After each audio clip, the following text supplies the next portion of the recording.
What's better than one Loki running around causing mayhem? How about multiple Lokis running around causing mayhem? That's right, just when you couldn't be more excited for the Loki TV show, today's theory is going to completely blow your mind by suggesting Loki is going to be fighting a bunch of other Lokis in his series. Big thanks to Reddit's The Mediocre Critic for this theory, who is anything but mediocre if you ask me, for pointing this out. How exactly will it work? And what will it do for Loki's overall character? Well, let's get into it right now. Avengers Infinity War was not playing around when it came to establishing the threat of Thanos the Mad Titan. The opening scene sees the Asgardians completely decimated and a broken down Thor at his most vulnerable. Loki is there, and just when you think he might be trying to save his life by switching allegiances, he attempts a surprise attack on Thanos. Big mistake. Thanos responds by choking the life out of the trickster god. We've seen Loki fake his death before, so we the audience all were holding out hope that this was some sort of illusion.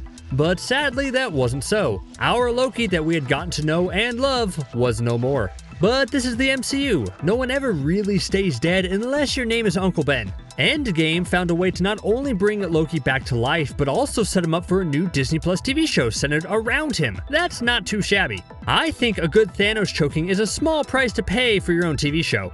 But obviously there's a twist. The Loki that we're following in the show is 2012 Loki, who was just defeated by the Avengers and hasn't gone through his transformative goodish guy arc that we see in Thor the Dark World and Thor Ragnarok. Now, his shenanigans changing the timeline has caused serious damage, and the TVA recruits him to fix it.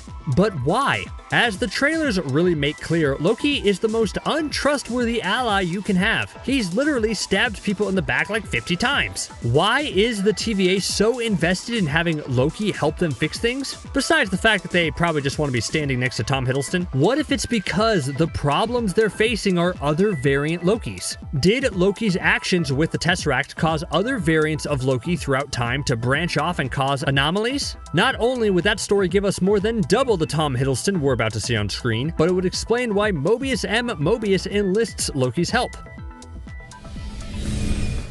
Frame everything you've seen in the trailers for Loki with that mindset and you'll see it makes a ton of sense overall. I'll say it again. Our variant Loki has to hunt down all the various other variant Lokis that are now causing huge timeline discrepancies with their existence. That's why there's the scene of Loki having to sign off on everything he's ever said in his life. Yes, it's a funny scene at first, but why would that really be necessary? Because now other Lokis exist, and with all the variants running around, they have to preserve Loki's original timeline, or something along those lines. This creates the most interesting direction for the show possible, because this show should function in two ways. The first is obviously it should be a fun time travel show highlighting one of the MCU's best characters, but it also needs to help Loki grow into the person his other self became in the original timeline of things. And what better way to do that than for this Loki to meet other versions of himself to teach him different lessons? Kind of like a Christmas Carol, but with more superheroes and general mischief. Anyway, look at all the different Lokis we see in the trailer alone, and a lot of it is questionable unless you consider that these may not all be the same Loki.